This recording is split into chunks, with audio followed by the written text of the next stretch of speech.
How many letters are in the English alphabet, Cole? 32. No.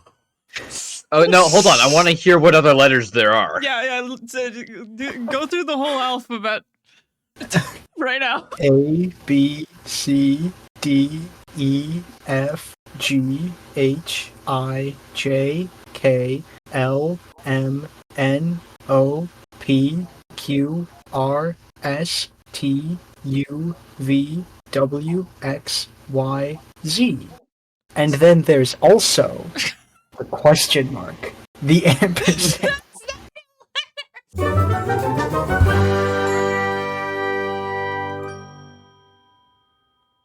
Welcome to the podcast. Halo 5 sucks.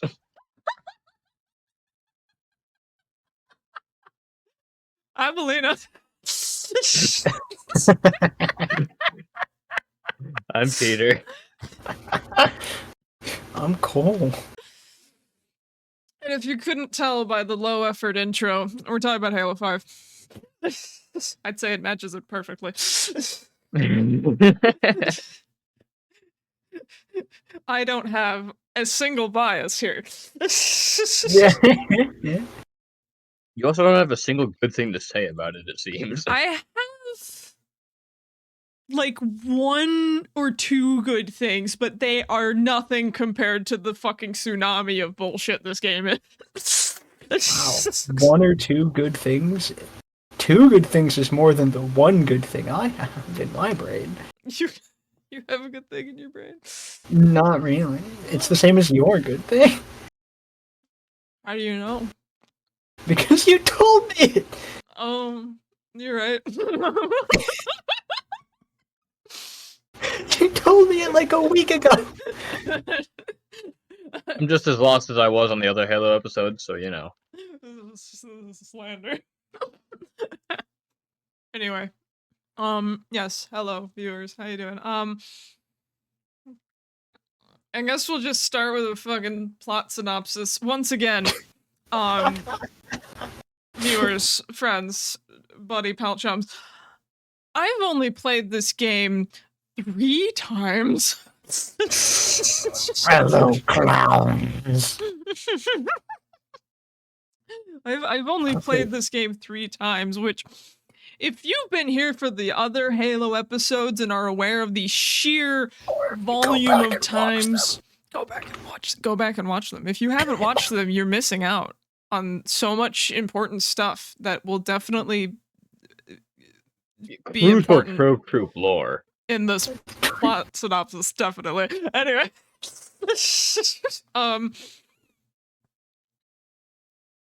If you've watched those ones, and you should watch those ones, you know that I've played most of the other games at least 10 times.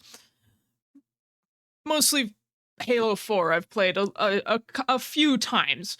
The others I have played probably thousands of times at this point.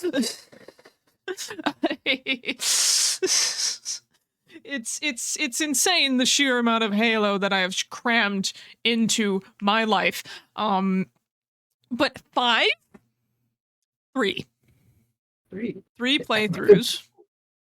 And the third time was when we played it together. Yes, the third time was when I dragged Cole through the entirety of the Halo franchise, except for Infinite. We still need to do that one.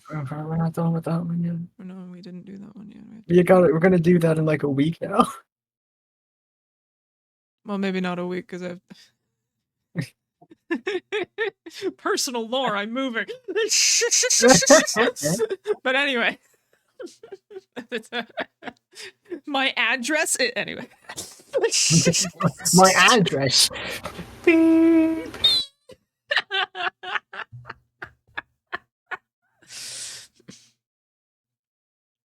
But anyway, so when I say I barely remember the plot of this thing by myself, I mean that. Oh, yeah. So I'm gonna use the wiki mostly here. I'm not gonna plagiarize it or anything. I'm just gonna use it to just wake up the dormant parts of my brain. And That have repressed Halo 5. that have repressed Halo 5 from my memory. And we're going to. We're just gonna go through the plot. This is probably gonna be really fast. Say that right It's now. worth noting, I feel that like I feel like I have a pretty decent like game memory for most of the Halo games. Like I remember at least the broad strokes of what happened. I could not tell you fuck all that happens in Halo 5. Which is really funny, because it's the most recent one you played, too. It is! Well, technically the most recent one I played is the beginning of Halo Infinite, but It's the most recent one that you've finished. yeah. Yeah, and I remember so little like concretely about it. seriously, it's okay. Before It we get into the feels like plot synopsis nothing here, happens the whole time. yeah, it's just before we get into the plot synopsis here, like we're gonna switch it up a little bit, and just get straight into the criticism of the storytelling of the game, because it is so bad at it. It is so horrifically bad at storytelling. Like the other games, you play it once, like Cole, you play it once and you get at least the gist of what's going on. Yeah, at least the Right? gist of what's going on. Yeah, and it's like, if you played it as much as times as I have, you know every little detail, but like, play it once, you get the idea. Halo 5, I've played it multiple times. I have no fucking clue what's going on. I've never known what's going on. I will never, I know of the big plot point. That's it. And that's because the big plot point is so fucking in your face.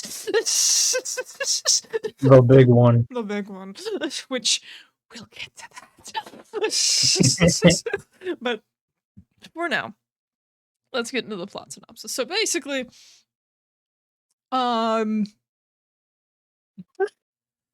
let's see. Okay, this game. Recall? This game starts as poorly as it could, because in order to make it feel even less like a mainline Halo game than it already does, it starts with Fireteam Osiris. Now I know what you're asking. Who the fuck is Fireteam Osiris? I don't know. They're here now. Anyway, Fireteam Osiris is made up of many characters that I don't care about, but the main one that you play is Locke, who's Grand total of like 5 people. There's 4 people. There's 4 people. 4 people. Yeah. The only 2 people I remember are Locke, because he's the guy you play, and Buck, because Buck is from Halo 3 ODST. And Reach. And like 3 a little bit. So like that's the only reason I remember him, because he's from the other prior games that were good. So anyway, Fireteam Osiris basically is trying to yoink Dr. Halsey away from a bunch of elites. Why is she with a bunch of elites? I don't know. She's kind of with them. Was she captured? Did she go willingly? We'll never know, I guess. And they go into the game. All we do know is that it's a damn shame she didn't die there.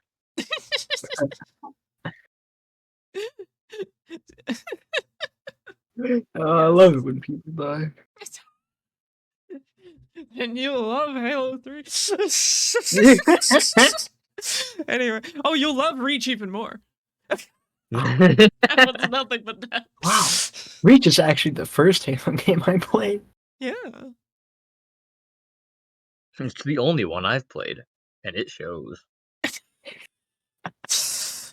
Anyway, Halsey, they get Halsey, and Halsey's like, yo, how far did she go? And it's being vague because they're trying to be all vague and spooky. And then that's the end of that mission. We cut to the next mission, which is the Master Chief and Blue Team. You know, Blue Team? Those three friends of Master Chiefs from long ago that were never mentioned or talked about until right now. Oh, well, you see, they were never mentioned or talked about in the games. I bet the books probably mentioned them, though. I'm sure they did. But as I've made abundantly clear, if it's not in the game and you don't explain it when you shove it into the game, you're doing a bad job. So anyway, he just has friends now, I guess. Friends in my Halo game? Friends. Sacrilege. I mean, okay, I'm not opposed to the Master Chief having friends. I just wish they would fucking Tell us who they explain. are. Like, who are these people? Why have they not been mentioned until now? I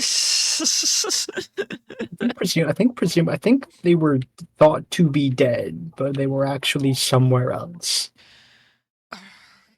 If the books like actually killed them, and then 343 was like, "Oh, lol, they're actually alive."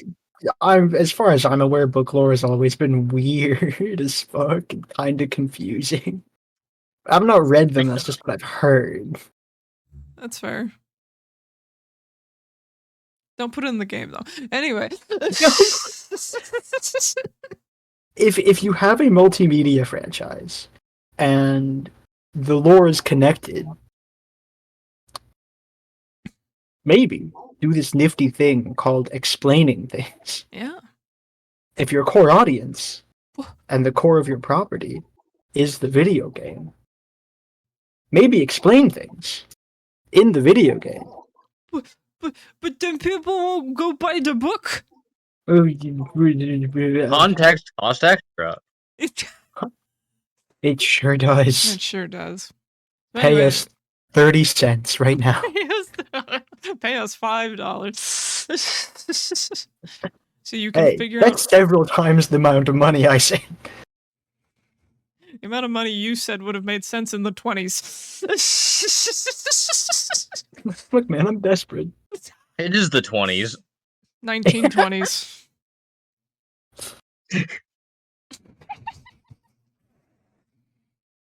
Anyway, the Blue Team over here. Fucking crazy. These blue guys. The blue guys. They're fighting Covenant. Yep, no, that's their whole mission. Anyway, at some point in that mission, one of the stupidest sequences I've ever seen happens. Because everyone who's played Halo knows what hunters are. Big, spiky boys run at you, shoot giant plasma cannons at you, will crush you if you let them. Hunters, right? They've been around since game 1. But apparently in Halo 5, we're acting like we've never encountered them until right now. In fact, we're gonna introduce it like it's a spooky game. Woo! I'm sure it would be effective for someone who's never played Halo before. But if you're someone who's never played Halo... Why are you starting with 5? Yeah, why are you starting with 5? People who do this in real life don't make any sense to me. They don't make sense to me either. It's like, and like, it would only make sense to me if, like, you got the game exclusively to play multiplayer with your friends and not for the campaign. Like, that I would understand. If all of your friends are like, oh my god, you should get this, the multiplayer's so fun, and then you're like, okay, sure. And you get it, and you don't care. Or if Halo 5 was free. Yes, that too. But that is not the case. Halo 5 was at the time, standard $60 game. And now I'm sure you can find it at Walmart for $4. You probably can't even find it at Walmart anymore. Probably not. Just like, no. No more physical copies. um, but yeah, no, it's weird to me that in the 5th installment we're showing off a very well-known enemy like it's brand new. It's dumb to me, but that's a small pet peeve compared to where we're going. At some point during this mission, the Master Chief sees a vision of Cortana. And I will not be upset about this because this happened in 3. God, did it happen in 3. So, you know, it's already an established thing. That's fine. Yeah, and you can have psychic visions of Cortana somehow. yeah, I'm gonna assume it's because he's part fucking computer and she just like sends a signal. That's the only way I can see it working.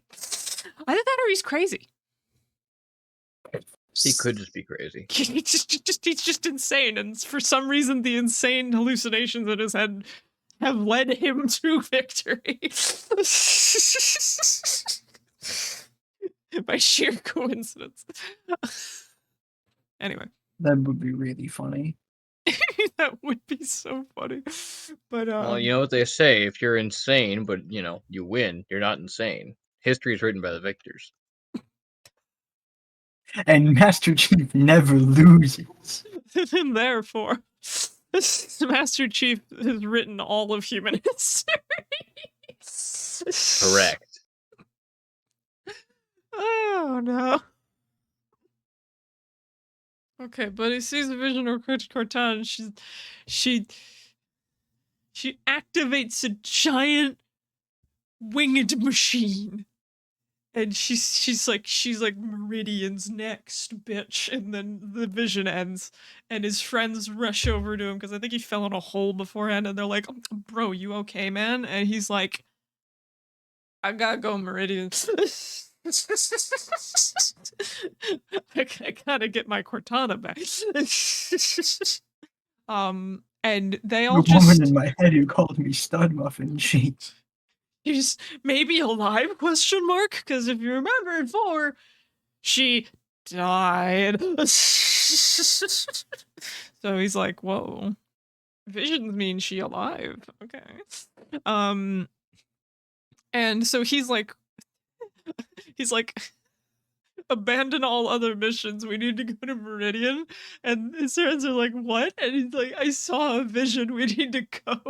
And instead of his friends going, I think he has a concussion. Let's just finish this mission. They go, oh, I'm with you, bro. Fuck it, we ball. I mean, in all fairness, if the Master Chief looks at you and says, I had a vision, I'd believe him. Yeah, I'm not gonna be the first to say, bro, you're crazy. I mean, okay, even if you don't believe him, you're gonna say no to the 7-foot-tall super soldier. Well, they're also 7 feet tall super soldiers. Okay, yeah, but he's the Master Chief. He's the only one who acts 7 feet tall. He's the only one who acts 7 feet tall. It's not. Are they tall? Are they 7? They're taller in their armor, right? He's 7 feet outside of it, or am I? No. He's 7 feet in the armor. Okay. Outside of he's like 6 something. Okay, he's much more reasonably tall. Yeah, he's never out of the armor though. So. I mean, not in game. I imagine he has to like. Well, okay, yes, but I mean, it's kind of sweaty in there. Well, yes. Master Chief has a vision, and Blue Team's like, we're in. So they all get on a ship after blowing up wherever they are. And they're going, and basically their plan is to try to beat the UNSC to finding out if Cortana's alive or not. So Master Chief has gone rogue. Master Chief has just gone fucking rogue. Premise of the game. Premise of the game. And although, to my knowledge, not really explained in the game, the whole point of Locke is to take care of the Master Chief if he ever defects. So, He misunderstood the assignment. So, Halsey's doing her smartass thing, and it's like, God, she is a smartass. and she's like, oh, Cortana's alive, which makes me so mad. But anyway, and not only is Cortana alive, apparently she's a threat. To kill someone. Anyway, but I don't know what you're thinking. How is Cortana possibly alive? She got fucking nuked in oblivion. Well, to answer that question, dear listener, she just fucking uploaded herself onto the Forerunner web, and that somehow fixed her rampancy. I think this is like a book thing, where like the Forerunners have like a.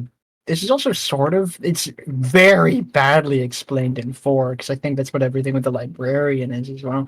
The Forerunners kind of have like a digital afterlife, Mm-hmm.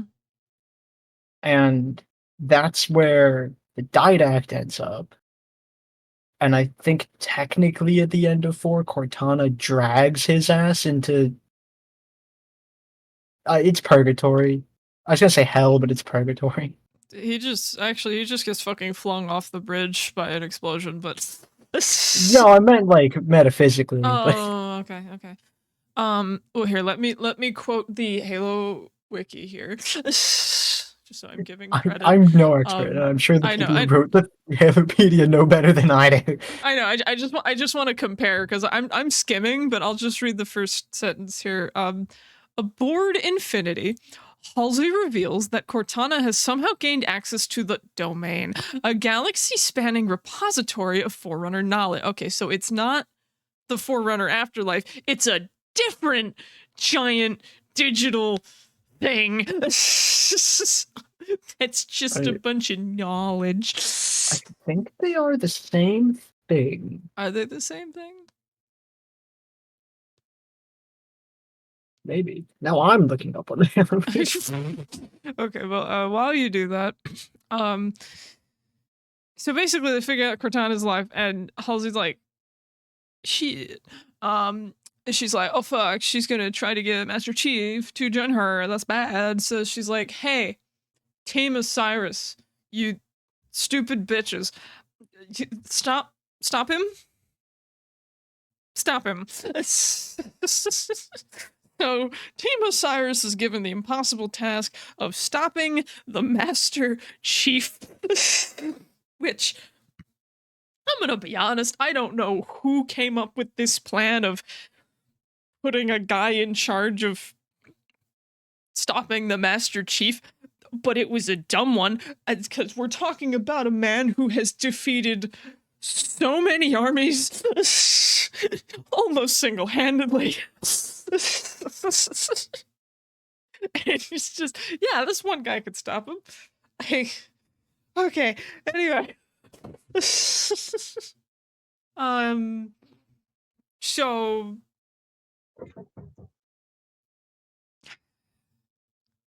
Osiris goes to chase after Blue Team. And before we get too far from the Domain stuff, do you want to know what the Halopedia says about the Domain? Sure, what does it say about the Domain? I'll go as fast as I can through the first paragraph from the overview. Yeah.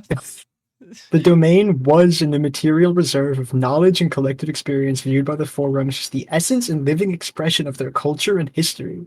In addition to the ancestral impressions and memories contained within, information could also be stored and retrieved from the Domain for practical purposes. There was a mysterious quality to the Domain despite its ubiquity in Forerunner culture. Its exact nature or origin remained largely nebulous even to the Forerunners.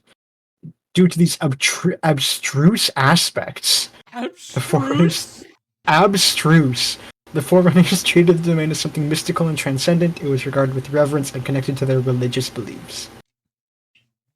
So it's not like an afterlife, but they would like record ancestral memories in there. Huh. Okay. Interesting. But anyway, so here we get to one of the actually decent concepts that Halo 5 tried to implement and failed. And that is world exploration. Now, don't get me wrong, the other Halo games have done a lot of world exploration, but a lot of them also just mostly take place on the Halo rings. I think 3 is the one that's done the most, other than 2, but 2 only did it because you were playing 2 different characters. But it all ended up on the Halo ring anyway. What 5 does is it actually explores different parts of the UNSC. Or at least the humans.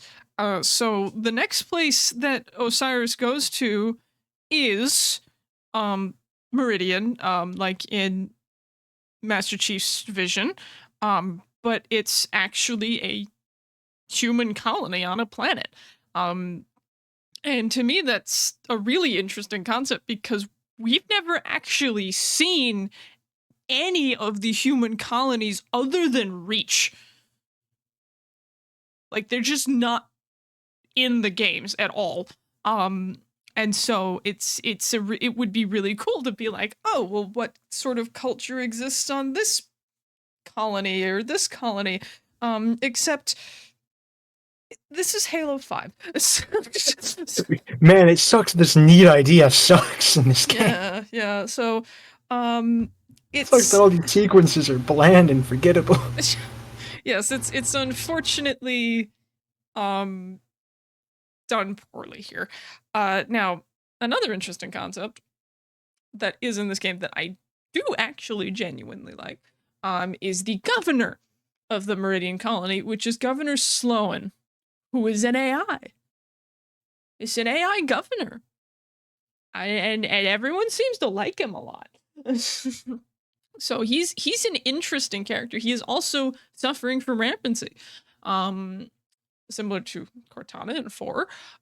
And he just fucking hates the military. So I guess the reason I like him is because he's acting the exact same way I would to Osiris too. begrudgingly acting towards them. But anyway, he lets him in the colony. He lets him in because for the whole beginning part of this mission, you've been fighting Forerunner forces, and then he's like, okay, well, I guess since you cleared all this shit out for me, I'll let you in. Still hate you. And then we get one of the parts of the game that I don't like. Now, this is a first-person shooter game. First-person shooter games, typically, you run around and you shoot things. It's pretty basic. So it's a little weird to me when I'm in my first-person shooter game that the next mission here is to put your gun down and go talk to random people in some of the stiffest dialogue I've ever heard in a game in the Halo franchise. Now, like, these sorts of missions are fine to me generally in gaming. They're okay. In Halo, no. I would have been fine with them even in Halo if they weren't written so badly, and if you didn't have to like navigating that fucking colony was a nightmare. I had no idea where to go ever. At some point, there's during a playthrough, I just gave up on the mission and just started seeing if I could jump out of bounds. That was more engaging Like, than trying to find where the fucking guy we were supposed to talk to was. the layout was horrible of the colony. The people in the colony were extremely uninteresting. And it's just, to me, in a game series like Halo, this would be better as a cutscene. Like, this would be way better as a cutscene, in my opinion. It could even be a long cutscene. I'd be fine with that. Yeah, it's not like Halo hasn't had long cutscenes at this point in the franchise, or at least it's not that other first-person games, other first-person shooters haven't had long cutscenes. Because I feel like sometimes we're talking about things that feel Halo. It's also just occasionally overlaps with like older game design. But it's like at the point in time that 5 was coming out, it's like it was not at all uncommon for there to be like longer cutscenes. Yeah. Like Halo. And I think that's one of the things I think it's one of the things you could adapt into Halo without it feeling weird. Yeah. Like, Halo is a story-driven game. Like, even with all the multiplayer stuff now, it is a story-driven game. Like, if the campaign is bad, people are gonna be upset. And so, like, it's like, I am down for longer cutscenes because I'm here for the story. Tell me the story, man. The gameplay is also really fun, don't get me wrong, but I want to know what's happening. And if you Please need, don't like, make me walk around for 30 minutes. seriously, like, all of that could have happened in like 2 minutes. I would have been fine with that. I think all of that could have been communicated in a 5-minute long cutscene. Yeah, and you know what? I'm fine with that. I am perfectly fine with that. But So being able to see colony life is really cool. I think I don't remember if I've said it on the podcast before, but I think there's only 2 directions I could have possibly seen Halo's story going after 3, and that is either you do the insurrection plotline, make that the focus for once instead of being like a little lore detail, Mhm. or you focus on like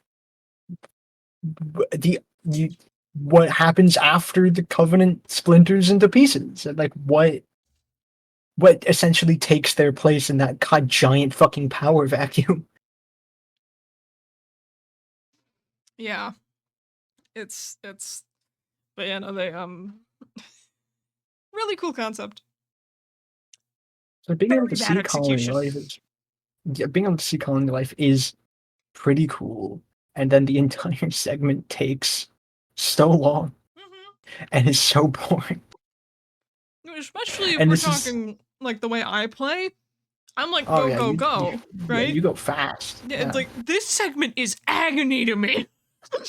I hate this. And it's like, to be 100% clear to our audience as well, I love games that make you wait for things sometimes. Disco Elysium is one of my all-time recommendeds. And that's I mean, just a novel. You do spend most of your time waiting anyway. Yeah, By which I mean sleeping. exactly. I got what you meant.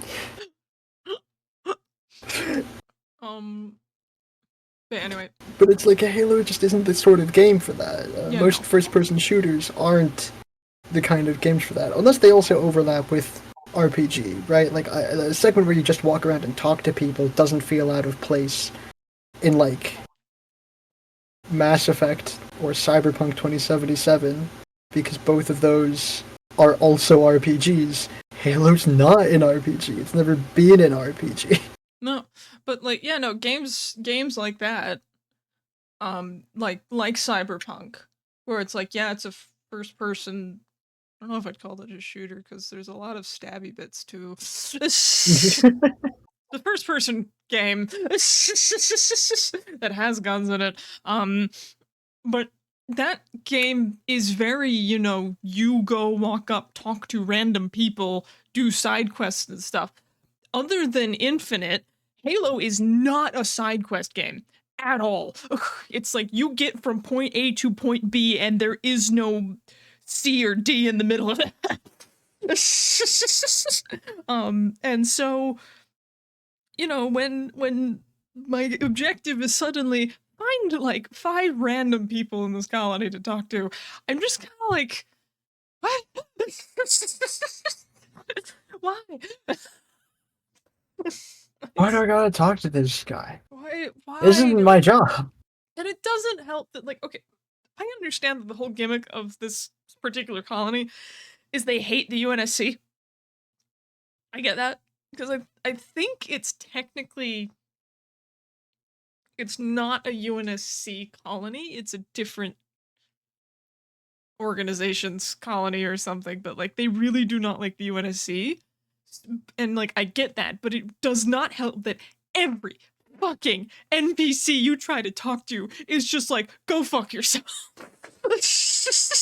I'm just like, hey, This may come as a surprise, but like the Halo games are not typically not where people look if they're looking for like scathing criticism of the military-industrial complex. No, in fact, 1 through 3, military is the fucking best thing in the world in those games. You don't get anything better than the military. I don't think it was until 4 where they actually started doing things like, oh, he's a commanding officer, but he sucks ass. The commanding officer, but he sucks ass, is also still a focus in like a lot of like fiction that praises the military. Because in those stories, it's never the military that's the problem; it's that one guy. Which is the case in 4. Yeah. I will say, but like I'm just saying, like you didn't have anything like that until 4. Like before 4, everybody involved with the UNSC was either like, Commander Keyes, this cool badass person, or like Johnson, who's also a cool badass person, but he's also funny. And so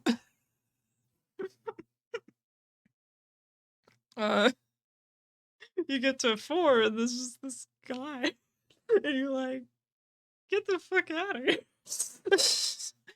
But anyway, it's the colony's done very poorly, which is unfortunate. But whatever. Right, so basically they do all of this only to discover Blue Team was already there. They're already way ahead of them. Because of fucking course they are. The Master Chief is the leader of their team. So Osiris is like, oh shit, so they gotta follow them in. So they're following them, and the Promethean forces, the Forerunner boys, are like, cool, we gotta stop them. But no one tries to stop them harder than the Warden Eternal. This guy. The Warden Eternal, at first, is an interesting addition, and slowly becomes the most annoying addition to the game, gameplay-wise, because the Warden Eternal is a boss fight. It's a boss fight. Now, Halo has had a single boss fight in the past. In Halo 2 at the end, when you fight Tartarus, Chieftain of the Brutes. It's not a very sophisticated boss battle. I can beat him in like a minute. And I'm not saying that because I speed through it. I mean, genuinely, if you just have a sword and you stab him at the right time, he will just die immediately. So, Halo has never been good at boss battles. I am not about to say I'm not about to tell a lie here and be like, oh, look, I can't believe they've ruined boss battles in Halo, because the target's I boss can't battle. believe Halo ruined boss fights in video games forever. Like, what? Like, as much as I love Halo, that one boss battle in 2, I barely consider it a boss battle. It's not that great. You just fight a guy and you stab him and he dies. Anyway, Warden Eternal is actually kind of a proper boss battle, a little bit, because, you know, he's this big imposing thing, and the only way you can really injure him is if you get around him and you shoot the black hole in his back. Why does he have a black hole in his back? I have no fucking clue how this guy works. But it's and yet it's not similar to a hunter. So in a way, they had it. They had it here. Almost. So close. But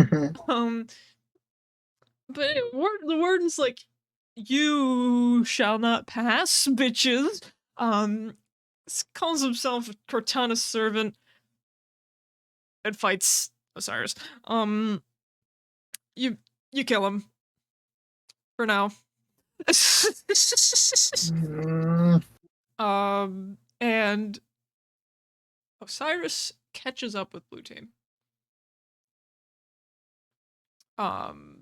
Catch up with Blue Team, which is trying to get on the Guardian. What? And I know what you're thinking. What's a Guardian? That is the winged thing that Master Chief saw in his vision. Giant thing with wings and a weird skeleton face. These things are like the size of planets. They are massive. But anyway, so the blue team's trying to get on this thing so they can go to wherever it's going. And Osiris, Team Osiris was like, "Stop right there, blue team! You're not going any further." And the message, and they just ignore them. Because we're talking about what I would presume to be Spartan 2s.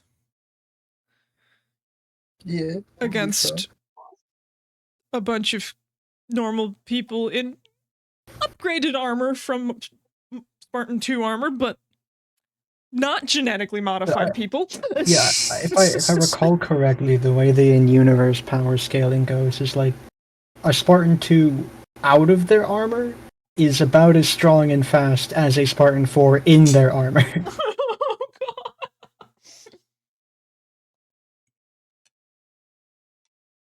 So when they're both in their armors, it's a pretty clear winner, I think. Yes. You would think. You would think.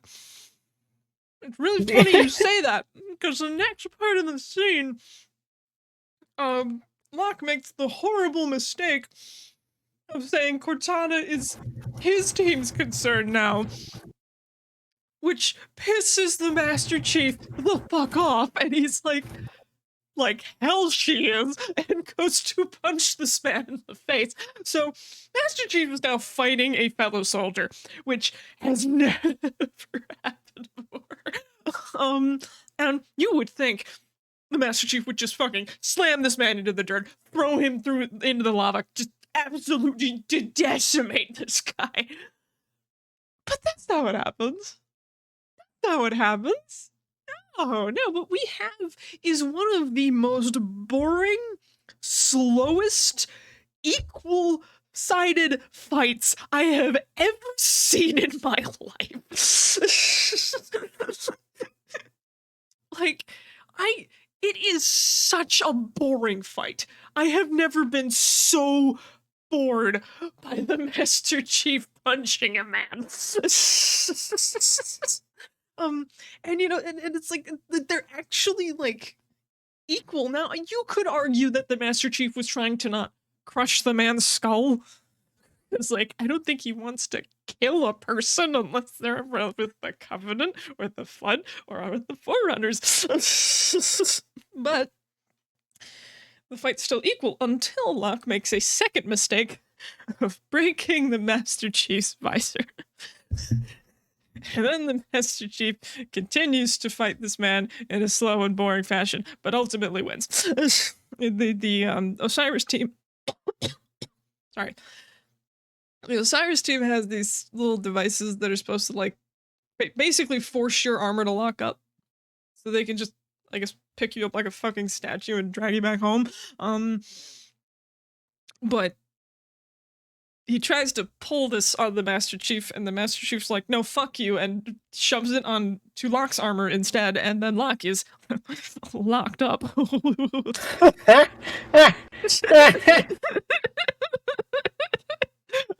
We make only the funniest jokes on this podcast. Okay, so anyway, Blue team gets on the fucking Guardian while Locke deals with his armor lock shenanigans. And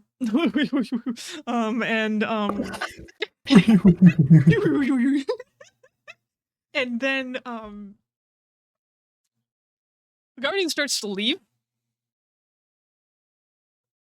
which is really fucking bad because I don't know if you remember this, but it is the size of a planet. So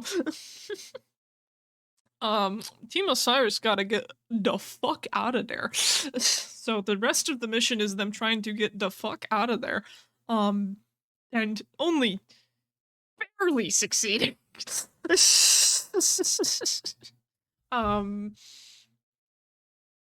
Right, in that process they use the pulses because the Guardian's making a bunch of pulses. Using the pulses, they're like, there's coordinates in there. I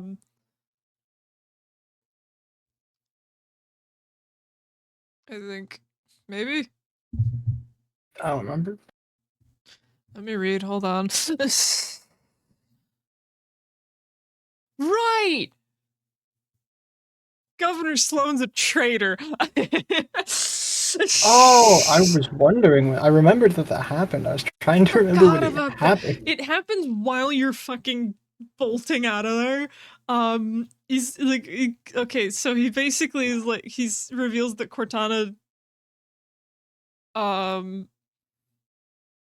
contacted him already and got him to, like, evacuate as many people as he could.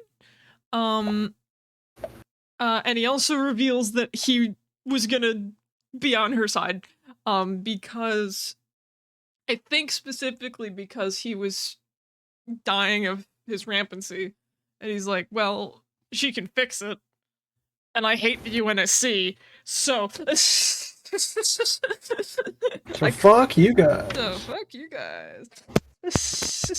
Which, you know what? It's fair enough, man. I don't want to die either. Not from thinking myself to death, anyway.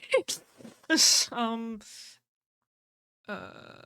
okay, yes. So they get the coordinates from the Guardian, and they can follow. They use that. They can use that to follow it, basically, to where. Is your microphone okay? I'm gonna take this as a no. I'm gonna wait until you fix it. Sorry. It's okay. Anyway, so basically they can use the coordinates of the Guardian to get to the blue team. Go back to blue team. This game's a lot of back and forth. Blue team ends up on a Forerunner world. And realize that their little Guardian friend here isn't the only Guardian that has shown up here, because there are a lot more Guardians here.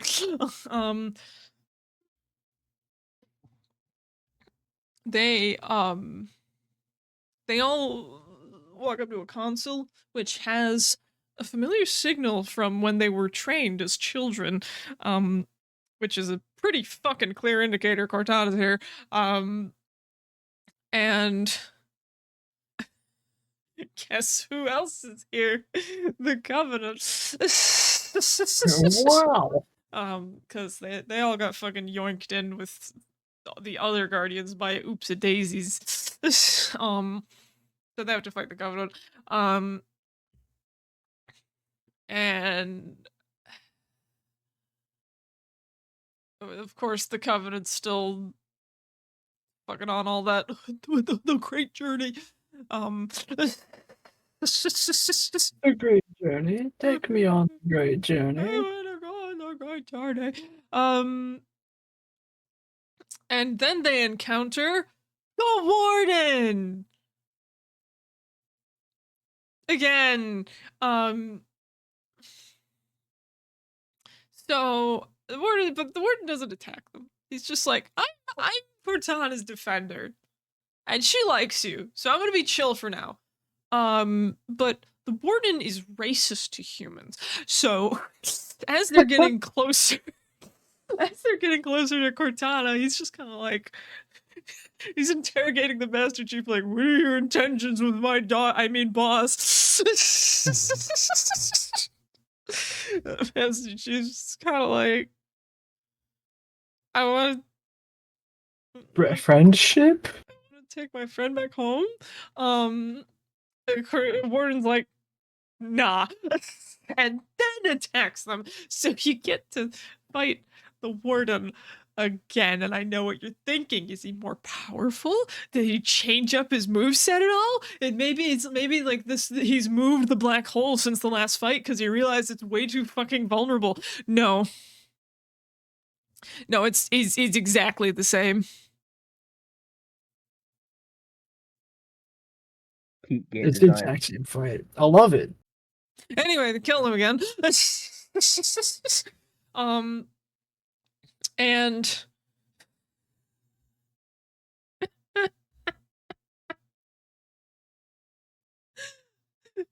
finally, Cortana says something to them. She's like, hey,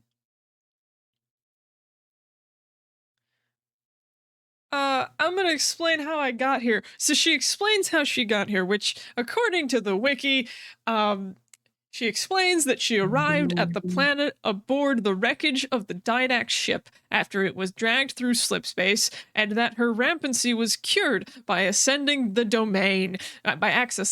Sorry, not ascending. What? She the weird esoteric properties of the domain. I guess that makes sense, but it still feels like an asshole. Yeah.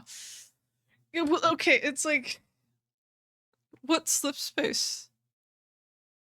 When did the wreckage go through slipspace? It's wreckage. Did that somehow happen? Did the wires somehow cross to be like, we're just in slipspace now, and just get fucking sent? Like, it got nuked. You can see it in bits and pieces falling around the Master Chief and Cortana at the end of 4. Like, there is nothing left of that thing other than, like, parts. Genuinely, I don't know. I have no idea. It is just an asshole. It is genuinely just an asshole. It doesn't make sense. It would have made more sense to me if she was like, I realized there's a fucking Forerunner cloud and I uploaded myself to that. That would have made sense. I would have been okay with that. But no. Somehow we opened up the slip space on the rubble and somehow managed to find a Forerunner planet, even though we had the first time we encountered a Forerunner planet was in Halo 4.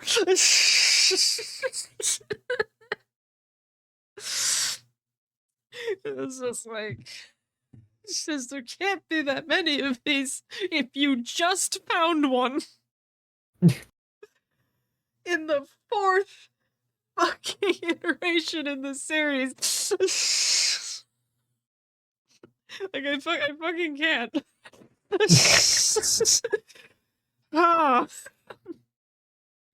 Anyway, after Cortana pulls some bullshit out of her ass,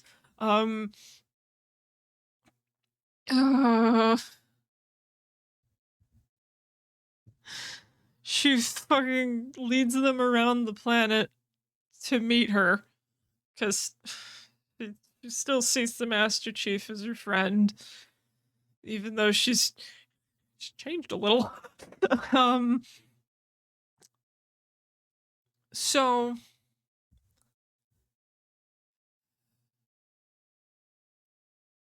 we cut back to Osiris.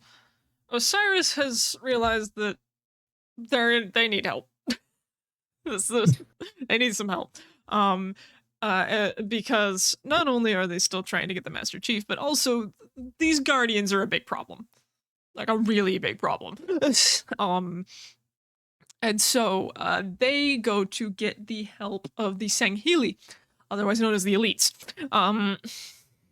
So they go to Sanghelios, which is the elite homeworld. And they're escorted by the Swords of Sanghelios. And they go, and they're basically trying to get help from my boy. My sweet boy, the Arbiter. Now, normally I would be ecstatic about this news. In fact, I was when I first played it. You will soon realize why I'm not. But anyway, so basically, what you learn is that the Arbiter currently is leading a bit of a civil war with his peeps, because some of the elites don't fully agree with the Arbiter after he came back and was like, yo, Covenant was lying.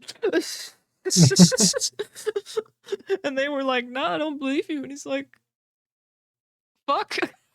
It's too damn bad. So basically they're having a bit of a civil war at the moment. But more specifically, you gotta get the Arbiter out of there, because he's kind of cornered at the moment.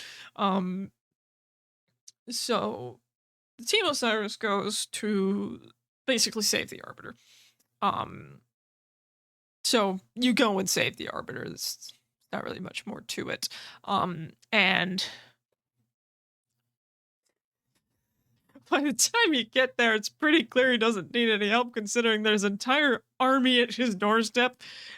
He has barricaded nothing. He is just fending for himself and winning. Which, kudos to you, game. That made me feel good. He's just cool. He's cool. He's a cool guy. But anyway, you basically recruit the Arbiter. Whoop-de-fucking-do. You recruit the Arbiter and his warriors. Yeah, after this... after that, you get the Arbiter out of there. And you end up at a Sangheli camp. Right, which, again, not a problem. But once again, we have one of these sequences where you put your gun down, you go around and talk to people. But this isn't a situation like the other one, where you get to talk to multiple people in a colony. No. This time you get to talk to Halsey, who then tells you to go talk to Arbiter, who then tells you to go talk to Halsey. Meanwhile, both of these people are 20 feet away from each other. It's the worst implementation of it possible. This is the most pointless segment of the game. Okay, you could make the argument that the colony walk-around thing, you could make that a walk-around thing, you could make it cool, you could make it work. This, make it a cutscene. For fuck's sake, why can't these people talk to each other? Why am I the messenger? And why does the message only go 20 feet away from one another?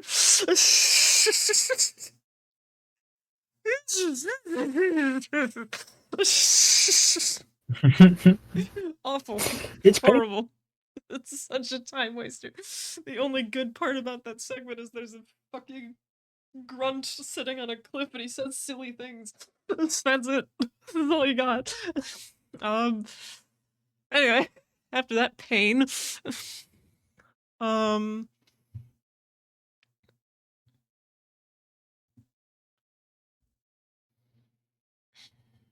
so you go, after that, you go with the Arbiter and friends to basically try to deal with another Guardian. I think in order to get to where Blue Team is, probably, and this level, when I first played it, I was really excited about, because now I get to fight alongside the Arbiter. No, I don't. No, you don't. That bastard climbs up a wall and you never see him again. At all. In the whole game. He's in, like, the end credit. At the end cutscene. That's it.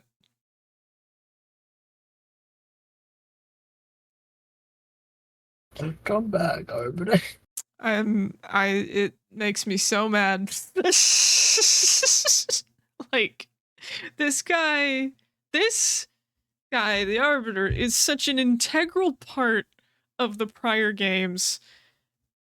And we're just gonna throw him into 5 because, ooh, look, it's his character, you know. And then just fucking yeet him into the darkness and never see him again. It's painful. It's just painful. Like, come on. Give him a better comeback than that, man.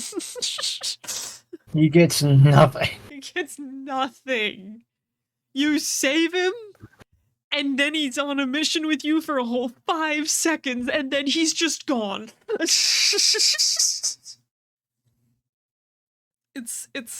ridiculous.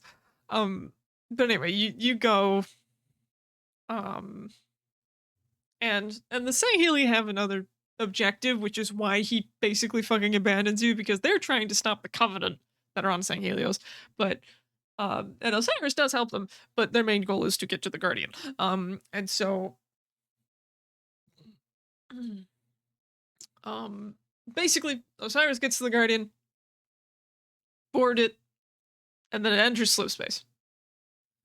And they go. They go to wherever all these Guardians are going, which is this Forerunner planet Blue Team's on. So they manage to get on the Forerunner planet, no problem. They attempt to contact the Master Chief. And then they do not get the Master Chief. They instead get a monitor. One of the many monitors that are part of the Forerunner system. Not 343 Guilty Spark. Thank God. And not Tangent from 2. It is 031 Exuberant Witness. Who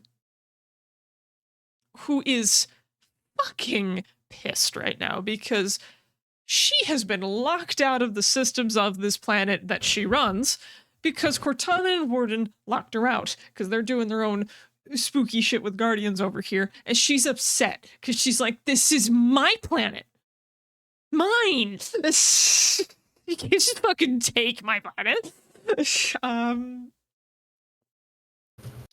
So, but in her anger, she also explains what Cortana's actual plan is, which is a dictatorship. Hooray! Yay!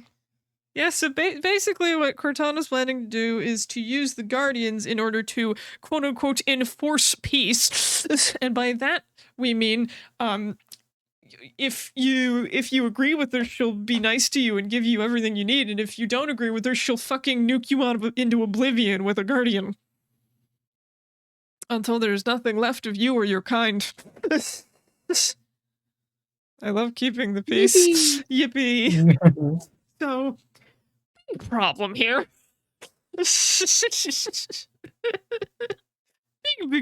big problem here. And so the Osiris team's like, fuck? And they're like, "Woo, we gotta get the Master Chief back." Nah, he's fine. He's fine. Yeah. So the monitor exuberant witness over here, she helps Osiris, mostly because she has gotten them to agree to help her get her power back. And they're trying to get to the gateway, which is a link to the domain. All the while trying to find blue team. And so they fight through more of the warden's forces. Oh boy. Whee! Yay. Yippee. Yippee! Ah. Woohoo! It's a me. Yes. And I know what you're thinking. Do they do anything with the warden this time? Or is he the same like before? He's not the same like before. Now there's two of them. Isn't this more of a challenge? No. Kill me, please. I don't know. I hate this so much. It's actually having more of him is almost easier. Yeah. Osiris finally catches up with blue team, and they're like, "Guys, you gotta stop. We gotta. I'm trying to help you, man." And then Cortana's like, "Lol, no," and just fucking teleports blue team somewhere else. Where they are immediately confronted by, you guessed it, the warden. I want to kill everyone involved here. I love fighting the warden. My favorite boss fight. My favorite boss fight is the fucking 20th warden. Specifically the Not to be 20th confused one. with the previous 19 wardens. Who are exactly the same as one another. Functionally identical. No difference whatsoever.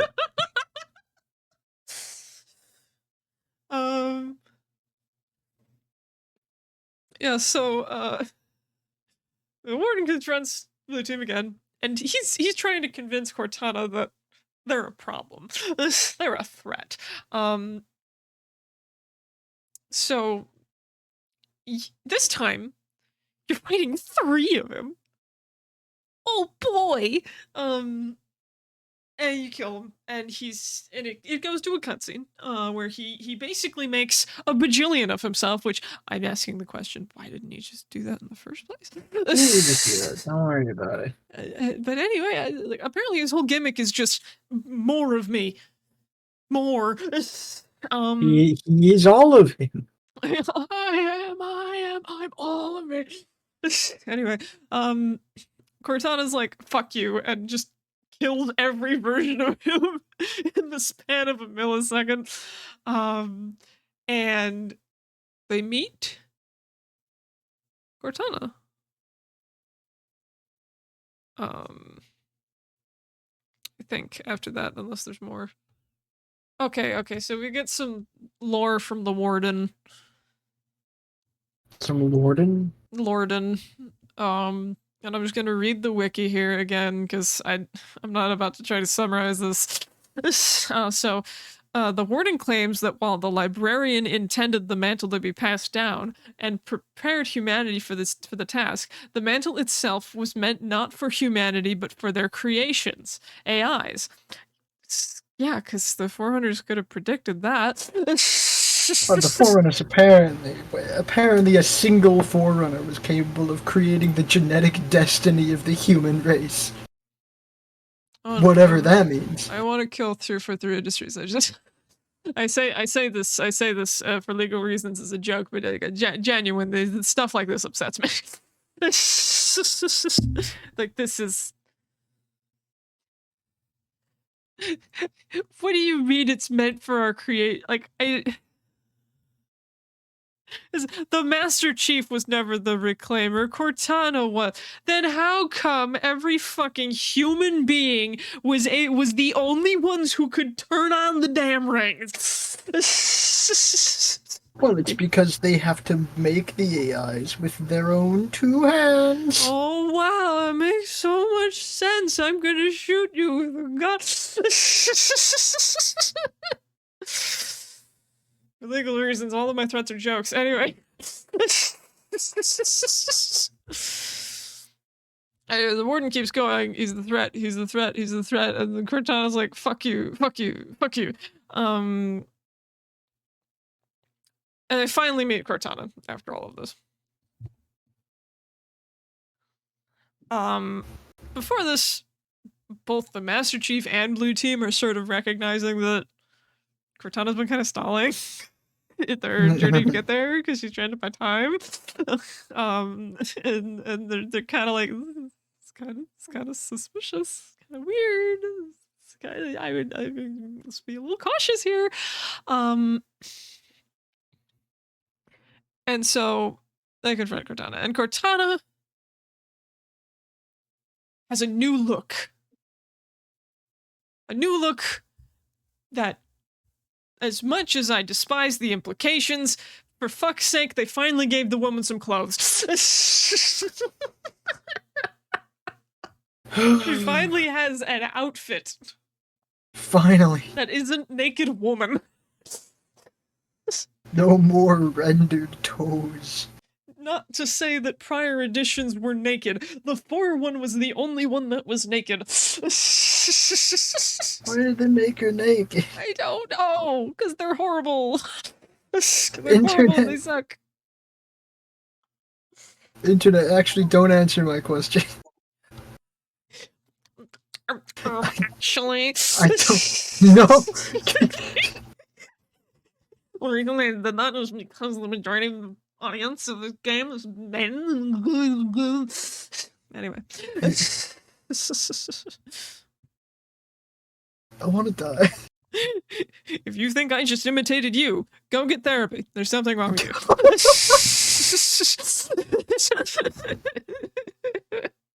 Anyway. They gave her clothes. There's the one improvement here. And the Master Chief and his gang are like, hey, Cortana's like, OMG, Mr. Choif, I missed you so much. Look at what I did. And the Master Chief's like, yeah, about that. Because Cortana obviously explains her plan to Master Chief. She trusts him. And he's just kind of like, okay, but like, what if people don't want your help? And she's just like, I guess they die. And he's like, okay, Sucks but, like, to suck. listen, we can back out of this. We can chill. We can listen. I'm your friend. You're my friend. I don't want you to get into a situation you can't get out of. And then she puts them all in a ball.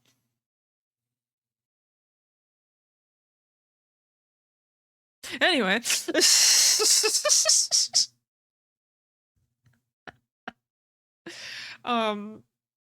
We got back to the Team Osiris. Yay! Team Osiris is having a time of their lives because they're the Guardians are being deployed because Cortana's going along with her plan, and they're hearing all of these transmissions from other AI in the UNSC that are like, I'm with you, girl. I agree. I also don't want to die by thinking myself to death. Yes. I think that's the main draw for most of them, but yes, it's essentially just a bunch of AI going, I don't want to die. I will do whatever your plan is. And so living more than 15 years? Sign me up. Yeah, so Osiris at some point realized that Cortana put blue team in a ball. They're like, okay, we gotta at least get them out of the ball. The orb, it's impenetrable. Yeah, and so, you know, they go and they're trying to get to her and blue team, and this whole time Cortana's just like fucking insulting the shit out of these guys. Like she's calling them like kids playing dress up. She's like, you're not actual Spartans. um and you know, like, and Osiris is like, and at some point she starts trying to dig into like their backstories to try to like keep, like, I guess distract them from their mission. And Locke's just like, guys, I need you to lock in. Ha ha ha. And Laugh at my joke, please. We're gonna die. And they all get into where she is doing the thing. And the monitor is still helping. And so she starts broadcasting to the galaxy like, my fellow Americans, I am about to bring peace to all of you unless you don't want it, and then I will kill you. And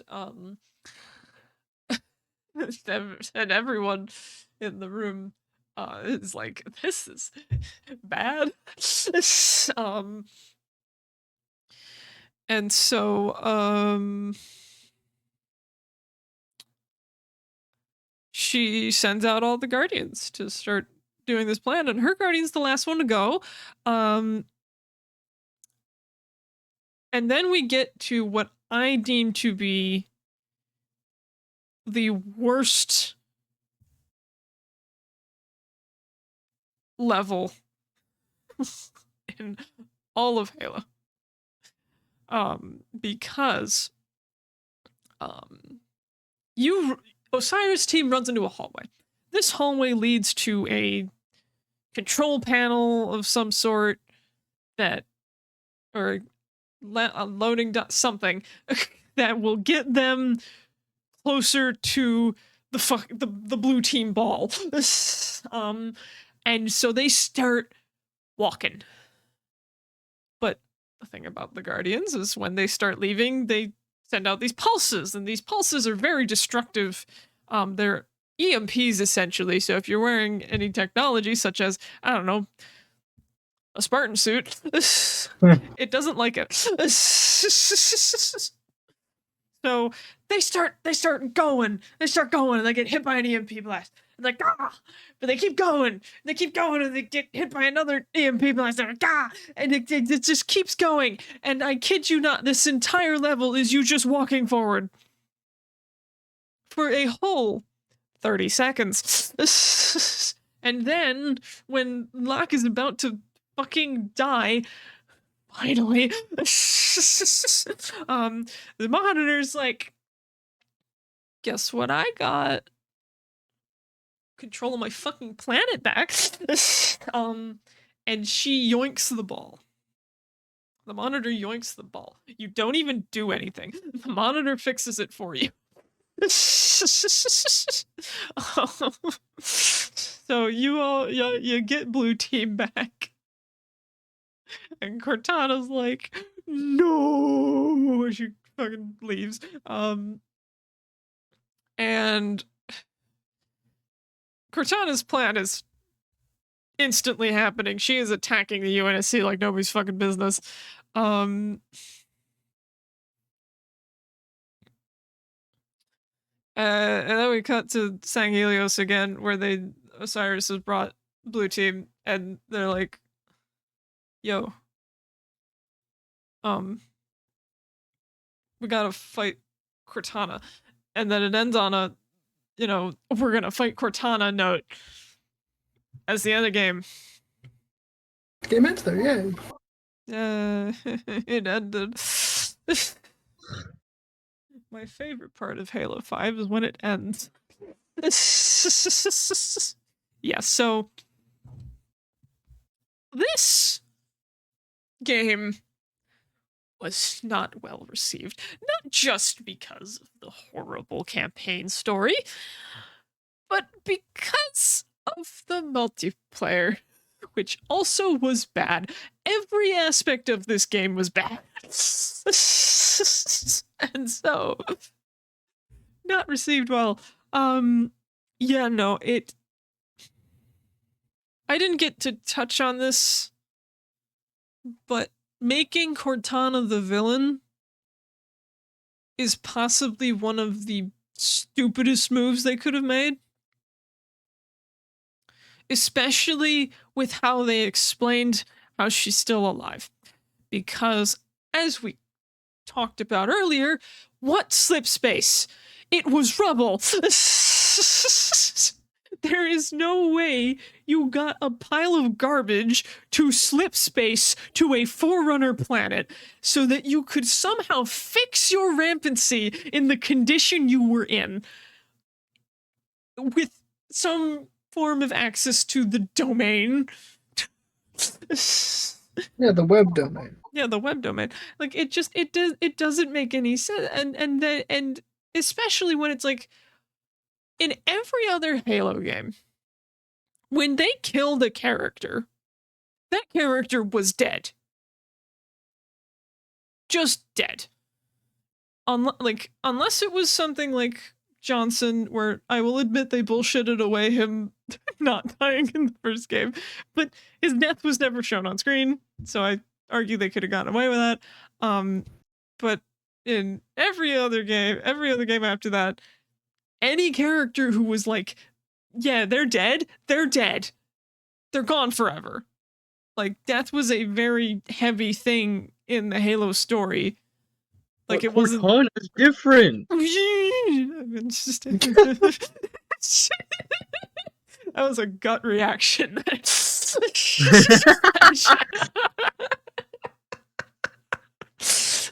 But yeah, so it's one of the first times in the history of the Halo games where a death is made meaningless.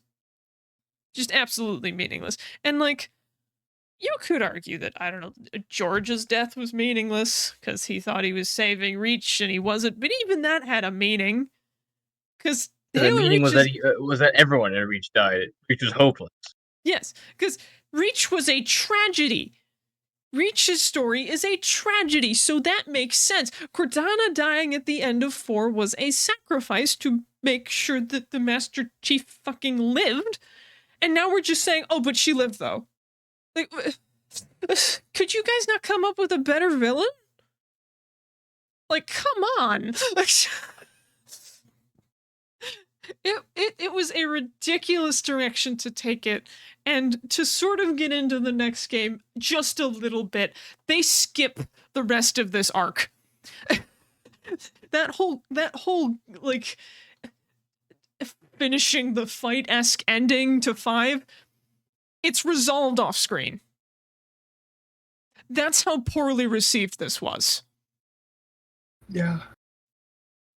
Like Infinite, nothing to do with that plot. Barely anything to do with that plot.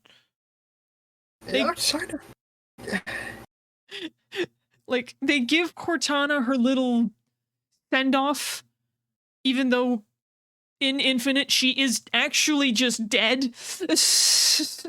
Like, they explain what happens after 5, but like, it has nothing to do with what's going on in Infinite.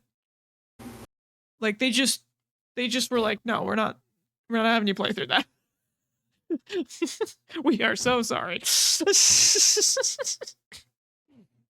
I think. Yeah. Well, no, go ahead. Okay. I think one of the things outside of Cortana becoming the villain, which is such an absurdity, one of the things that really condemns Halo 5 is the fact that nothing happens. Nothing happens in this game. The game begins, you find out Cortana's doing shit, and you spend the whole game chasing her, and you get to her, and then she leaves, and that's it. Yeah. Yeah, and like, okay, in the other games, yeah, your goal is to blow the thing up at the end. Like, But that's always stuff your goal. happens along the way. But You learn things along the way. You get information. yeah, there's more going on than just, oh, I have to chase this blue dictator lady. You know, it's I don't know. I feel like the dynamic between Master Chief and Cortana just became really fucking weird. Like, Weird how? I don't know, like, it's just like, I don't mean like bad kind, I just, it's like they had an idea to be like, it'd be so cool to see how the Master Chief reacts when somebody who has been his ally for this long becomes the bad guy. And it's like, I don't know, it's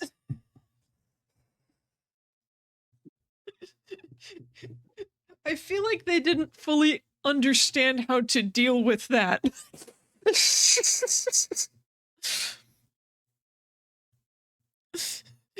And so what you get is the Master Chief going on a wild chase to get Cortana and just blindly thinking, yeah, we can just go home and everything can go back to normal. When it's like, he's not that stupid. She should have stayed dead. She really should have just stayed dead. Yeah, probably should have stayed dead. Yeah. And then just the complete misuse of pre-existing characters. Like, Halsey's there, and she just like talks at you. And it's like she was more impactful in Reach. I'm personally of the opinion this is just entirely because the story of Halo, the narrative of Halo does not like entirely vibe with me. I don't dislike it. It's just also like Mm-hmm. did not connect to me in any meaningful way. Mm-hmm. I'm of the opinion it would have been cooler if Halsey was never depicted. If she remains an enigma the entire time, and we Yeah. learn very little about her like actual motivations and her actual thoughts. Yeah. I mean, like, I get in Reach, you don't really learn much about her.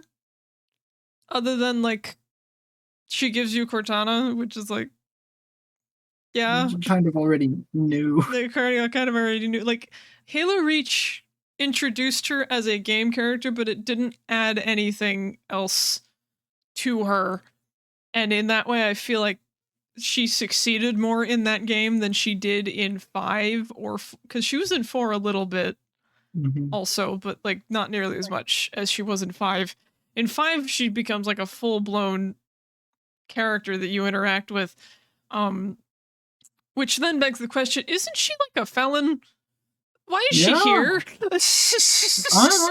Like, is it just y'all can't find anyone smarter?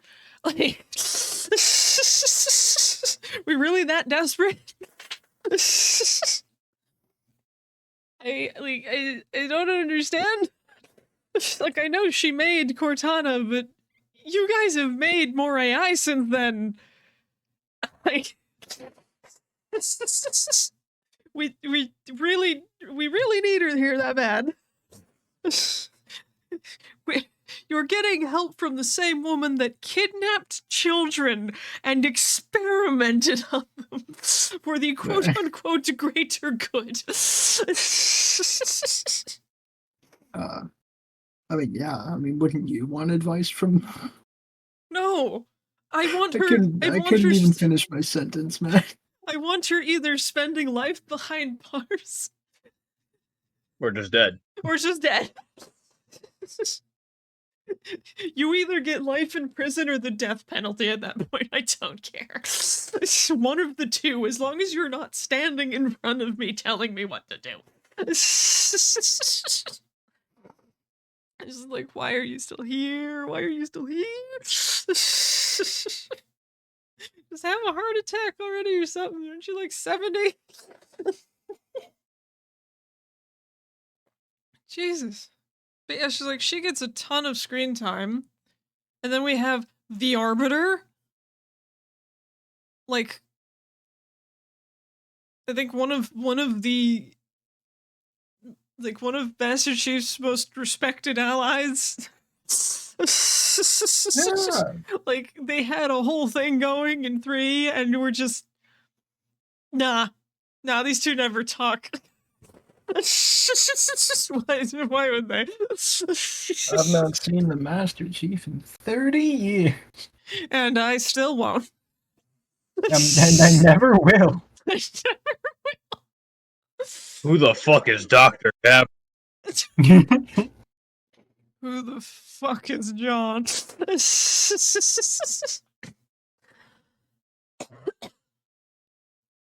But it's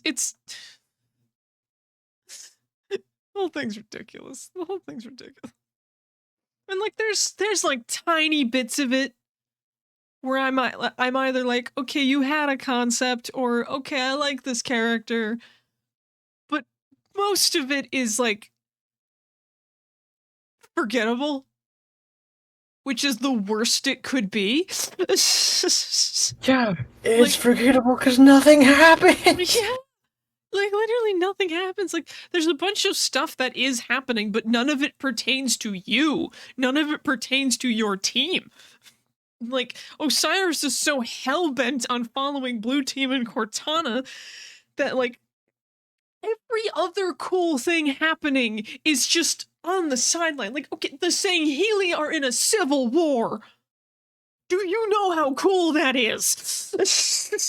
I want to participate. Let me in. No, I want to do a civil war. I would love the Civil War plotline in Halo. I don't think they could handle it with any tact. Like, at all. I don't think Bungie could have handled it with any tact either, to be fair and honest. But it would have been fun. Yeah, I mean, okay, when something similar happens in Halo 2, where the elites start rebelling against the Covenant because the Covenant's being kind of a bitch to them right now, in 2, and although you are not participating in that because you are the Master Chief and everyone here hates you, it is seen in the gameplay as an opportunity. You know how I normally run past, like, I run past enemies because it's faster? In that level in 2, it is encouraged. Cortana's literally like, they're so busy fighting each other, we can probably just run right through. Like, it actually has an impact on what you're doing. It has an impact on how you play the game. There's actual chemistry going on here in the environment. In 5, man, there's the Guardian. Fetch. It's over there. Go to it. Ignore everything else. Go get the giant thing in the sky. It's so, like, I understand that Halo is a very point A to point B game, but my god. I think genuinely a really cool plotline done by competent writers would have been something like having an internal schism in the UNSC with people who choose to follow Master Chief because of his incredible service record, and people who will continue to be loyal to the UNSC. That would have been neat. Yeah. But look, there's a Guardian over there. So what you're saying is we need another Cortana's evil plotline. We We need another I Cortana's want to evil strangle you plotline. for even suggesting that. What I'm saying is that I don't think Cortana is evil as an idea is doomed from the start. I guess. Yeah. If it was something else even that caused the Master Chief to like disobey orders, Well, yeah, like, okay, it maybe. doesn't have to be Cortana Yeah, no. specifically. Yeah, Even that's not doomed from the beginning. yeah, like, okay, maybe he gets a vision about Cortana and it's a lie. Like, it, like, whatever is currently controlling the Guardians was like, like, if maybe whatever's controlling Guardians, like, I can get their strongest warrior in my hands if I use this weakness. And then I can shove them all in the ball, and then it makes it's better that way. Because then we're not dragged through this whole like could you imagine how angry the Master Chief would be? That would be so cool.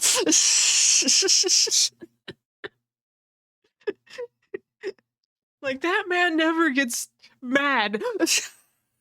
I want to see him get mad.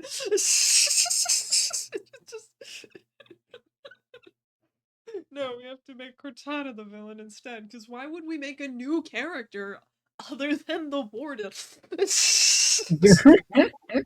Dude, what are your thoughts? Do you have any ideas? I don't have any thoughts on Halo 5. To be completely honest, I haven't been paying a whole lot of attention, but from what it sounds like, most of Halo 5 got retconned after the fact. Not retconned, just skipped.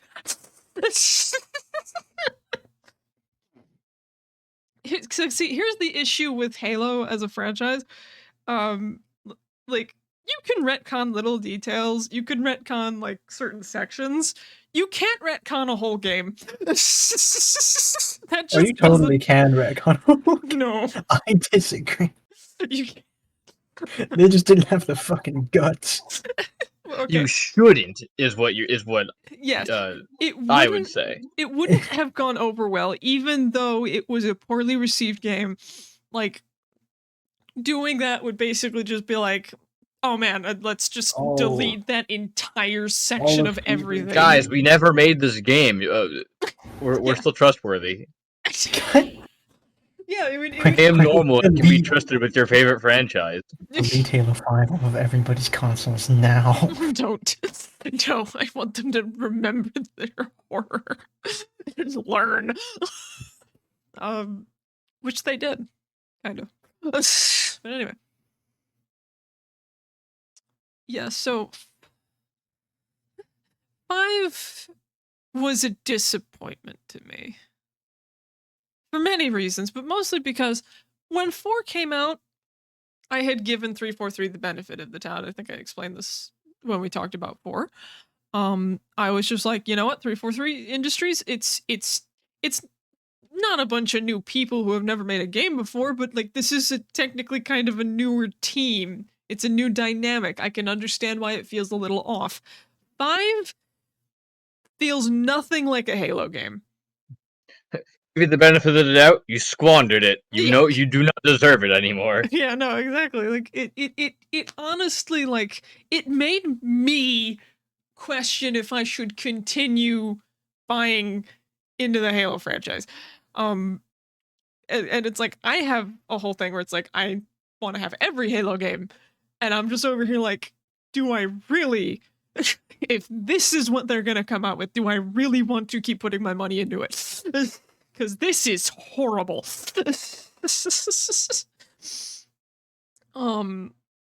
And it put a very bad taste in the community's mouth, just because, like, the community already was kind of skeptical of a newer team taking over their beloved franchise, and then this happens.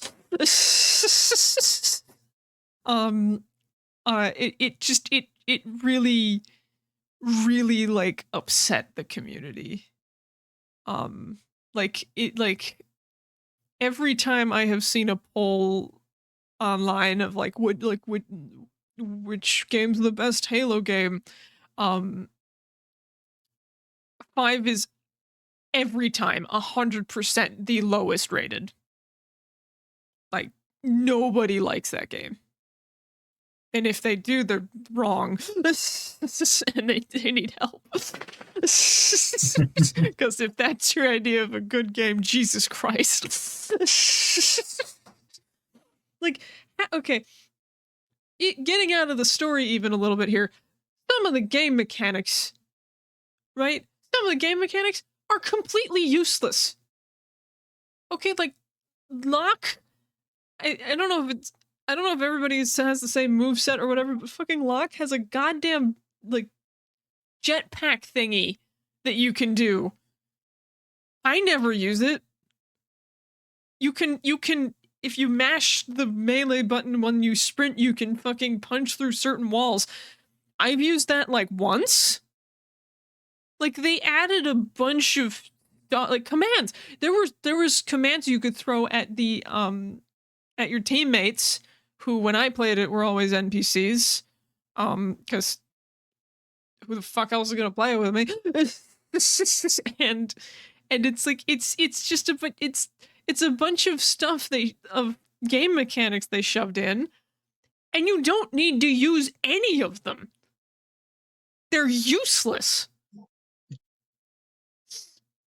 It's so not only is the story bad, but the game mechanics are bad. Like, the game mechanics, the story, the multiplayer, everything about this game just flopped. It was a disaster.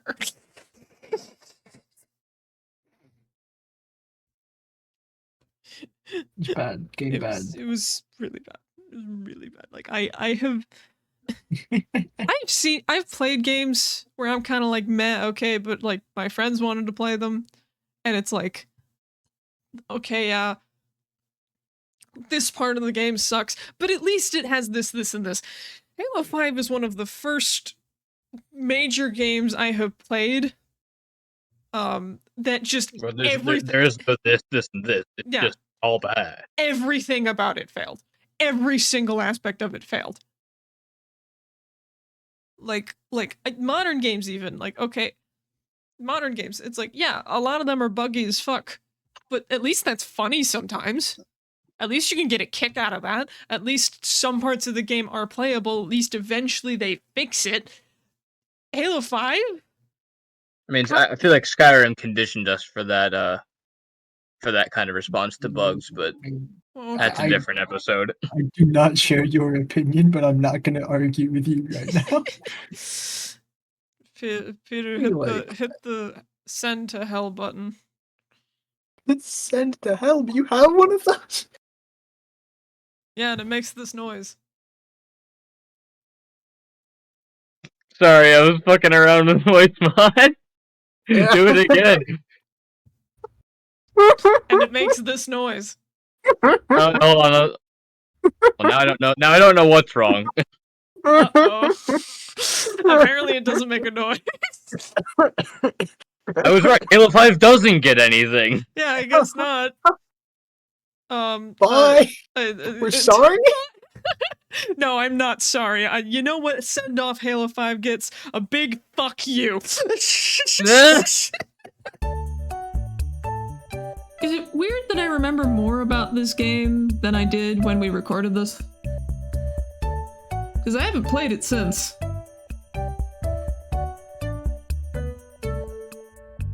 Anyways, subscribe.